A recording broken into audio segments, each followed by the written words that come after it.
വർഷം 1660 ജൂൺ 7. കടുത്ത വേനൽക്കാലമായിരുന്നു അത്. ആട്ടിടയനായ ഗാസ്പാർഡ് റിച്ചാർഡ് ദാഹിച്ചു വലഞ്ഞ് വെള്ളം അന്വേഷിച്ച് നടക്കുകയായിരുന്നു. അപ്പോഴാണ് വൃദ്ധനായ ഒരാൾ ഗാസ്പാർഡിൻ്റെ അടുത്തെത്തിയത്. "എൻ്റെ പേര് ജോസഫ്. ഇവിടെ കുഴിക്കൂ, നിനക്ക് സമൃദ്ധമായ വെള്ളം ലഭിക്കും." വൃദ്ധൻ പറഞ്ഞതനുസരിച്ച് ഗാസ്പർ അവിടം കുഴിച്ചു. സമൃദ്ധമായ ജലപ്രവാഹം അവിടെയുണ്ടായി. റിച്ചാർഡ് ആ വെള്ളം ദാഹം തീരുവോളം കോരി കുടിച്ചു.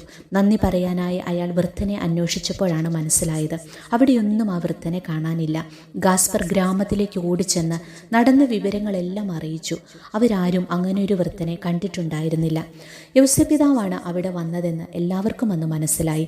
പിന്നീട് ആ വെള്ളം കുടിച്ചവർക്കെല്ലാം അത്ഭുതകരമായ രോഗസൗഖ്യങ്ങളുണ്ടായി.